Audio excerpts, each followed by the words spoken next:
Thank you for the invitation. You have set me quite a big challenge here because you've given me about 10 minutes to show you some of the work I'm doing by combining off-the-shelf consumer drones with some third-party software and AI, and how I use that here locally and how it's also being used elsewhere and translated to collect air data and once I get into some of the use cases, also now data from coral reefs.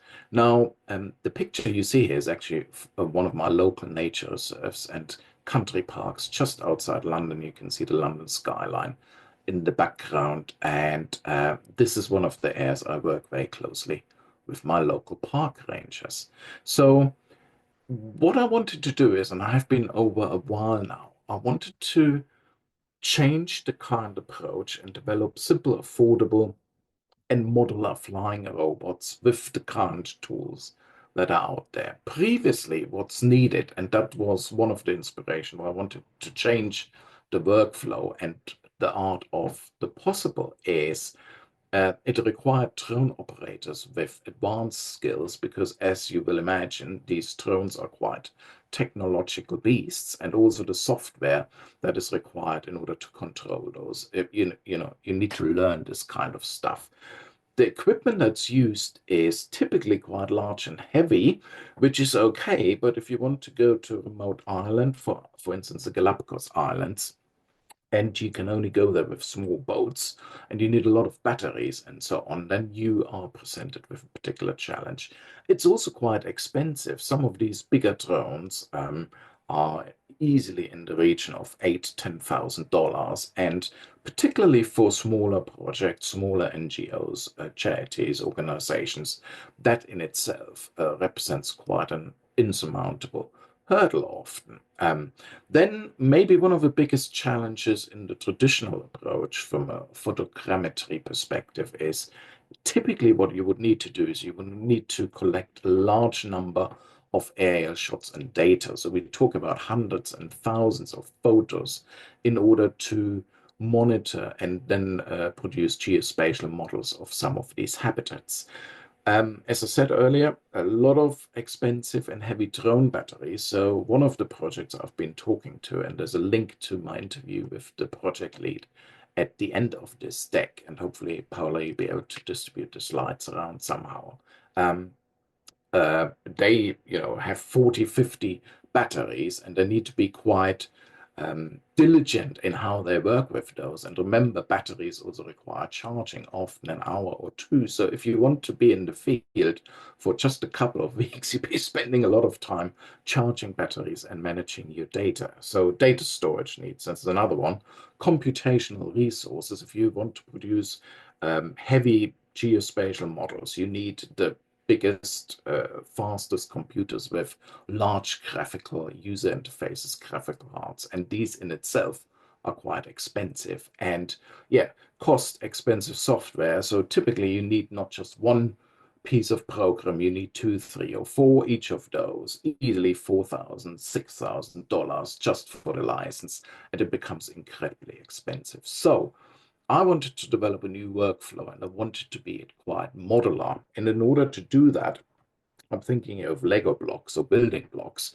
You need some piece of software that allows you to do the waypoint missions and the planning. Then, of course, you need a lightweight drone, ideally, and a cheap drone. And the one you see here, for instance, is a Mini 3. There's certain requirements on the drones. Fun enough, the newest models actually don't work for this kind of approach. What you want, slightly older ones, where the manufacturers open up the so-called software development kit that enables you then to run third-party applications and also the AI. Then you want different types of mapping software that is sort of connecting to each other depending on what you want to do. And I guess the easiest to demonstrate to you how this works is by giving you some examples. So this workflow involves a 3-step process. The first step is really the mission planning, and that means you have to collect some waypoints and do some mapping. And I'll show you now how this works very quickly. So there's a tool that is called, or that I mostly use, is called Drone Link that offers a web-based interface as well as a mobile phone-based interface. So you go into their web-based software on a desktop or on a laptop. You basically select where you want to go from a locational perspective. You can do that via postcode or just on a Google map search, and you can use different mapping engines that power this. You select map, you set the point where you want to start off here, and you can see here this nature reserve, local nature reserve nearby with a bird sanctuary, and we use this approach regularly to monitor the spread of New Zealand pygmy weed, because that's a problem for the waders and the birds. You then develop your map, and you can see here very few parameters needed. I usually use 85% overlap of the pictures, 75% side overlap. I'm flying this map at 115 meters, which is good enough for what I want to achieve in terms of resolution. You can then see it's basically a drag and drop, and you can adjust the size of the map so it fits the area I want it to cover with the drone. And once that's done, you can save this down. And the nice thing about this is you can replay this over and over again. So throughout the seasons, I can go back there and I can replay this, because by doing that and by loading this map in the field onto my mini drone, basically, you can also see you can use AI to calculate how many pictures I will get, how long this is going to take, and it doesn't take very long. So 33 pictures altogether when I go into the flying field. So that was the first step. I basically map this out on my computer, and what I then do is I go into the field and I execute this, which means I need to do some air data collection, but at the same time I also need to do some ground truthing, because it's important to see what it actually looks like in the field. So let's take you out there. This is basically reflying the map at location. You can see me standing here. You can see the drone on the screen that's going up now. So I hit the play button and you can see the screen recording of what's going on. The drone is very shortly rising up. You can see that now up to the predetermined mission height of 115 meters. I'm actually not doing anything here. I'm just monitoring visually, because that's one of the legal requirements. But I could get my deck chair out, have a little drink, and then sit back and wait for it to come back. Now, in case you're wondering who's actually filming this whilst I'm doing that, I'm also beta testing at this point another AI-driven drone, and this one is actually one of the world's most advanced ones that's flying around me here, completely autonomously. So you basically press a button, it goes up, it does this thing, it knows what I want it to do, in that case, just orbit around me and film that whilst this mission is going on. So you can see we've reached now 115 meters. At that point, the camera of the drone turns down, because what I need to do is I need to get pictures collected, and you can see it following the path here of the predetermined map. Don't get too distracted by the nice scenery, and it's really nice out there. So the drone is following the path. It's taking pictures. You can see the time counter going down. It's about 2 minutes in to the mission. I've sped this up a little bit because I'm mindful that Jean has only given me 10, maybe 12 minutes for today's session. So this is a little bit faster than it normally would be. So it's finished with its mission. Once it's finished, it returns autonomously. And all I need to do is I just need to collect it, take it back to the lab, or you also could actually do the modeling if you wanted to on a laptop in the field. And often that's also done.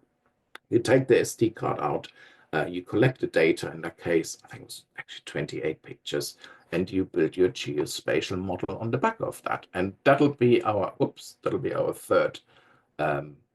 third step in this new workflow process. So you need to do some data analysis, then the geospatial modeling, and applying some AI filters. There's different tools I use for this. In this case, I'm using, sorry, too far. In this case, I'm using a tool called web ODM or Open Drone Maps. Now, you will recall at the earlier point, I said I want to have something quite reasonable, not expensive. This is a $60 tool.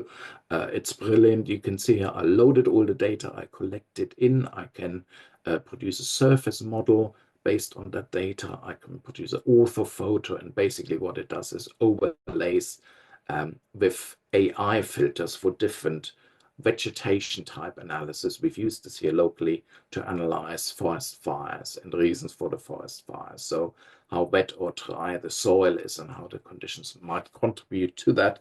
That's all done in 2D maps, but you also have the opportunity to generate a 3D map if I load the textured model in here based on the air data collected with the drone earlier on that you saw. I can overlay this with different canvases, if you like. You can see the canvas actually. So 28 pictures taken. That was the location of the drone. You can maneuver around in the geospatial model, and maybe most importantly for some of the habitat analysis that's locally done here at this bird sanctuaries, you can mark this up, and it's pretty good from a resolution perspective. You can see I can measure distances, you can measure surface areas. For instance, this little bird island here has got about 250 square meters, and that's all very quickly done based on the air data that's being collected. You can also look at vegetation growth if you want to do, and do some cubic and volume analysis. You can overlay this here, and you can shift this around, make it bigger, smaller, and get an estimation of, for instance, the size of a forest or a plantation. Some of the use cases I wanted to show you very quickly. So I've used this here, and I've written a book chapter about this, which I can distribute via Paula as well. So the first one is floodplain restoration, and new wetland creation. We have used this here to build a new wetland since COVID and shortly after, and it had a massive impact on the local nature reserve. The bird count has gone up, the species count has gone up, and we have used the drone to do a lot of the planning work around all of this. The second one is not one of my projects, but I had the pleasure to interview Dr. Amy McLeod, who has been using drones from a citizen science perspective in the Galapagos Islands. And the idea was basically they fly out there with these drones, collect data about marine iguanas, and on the back of that information are able to determine their migration patterns over the seasons. In addition to that, they have collected an awful lot of other information, for instance, plastic pollution, how that's being distributed through the archipelago based on the currents that they experience there, and so on. And I encourage you, the website is on the second page, on the page that follows here. I encourage you to check them out. A very interesting project, and you can see they've gone here in phases and have come out mapping all of the Galapagos Islands by using drones and boats. Then the third one is, that's an organization I work with and I'm very proud of. It's called the Scubaverse, which the idea is it collects marine data around coral reefs and pollution of those, uses 3D geospatial modeling and the Unreal Engine, and then turns this into data gamification, player interaction, but also uses it to collect citizen science data, and uses it to share this with research institutes. And here's one mapping example, very brief, that I've done again with DroneLink. We've mapped out a small island in the Maldives, so that's an actual island here, and you can see the drone path. If you combine 4 of these maps next to each other, you can actually collect the whole data for this island. And more importantly, maybe we're also now looking into using some of these approaches and the AI that's being used to take the camera, in that case Insta360 cameras underwater, record video footage and then turn the video footage into geospatial models of the coral reefs, which is very important to understand the health. And there's some institutes that also have AI models that can then overlay that with the actual fish populations that are being found there. So that in a nutshell, I think was a little bit longer than 12 minutes. Apologies, Sean. Here's some references for all of you. And once I get this slide deck over to Paula, then hopefully you'll be able to distribute that around to everyone.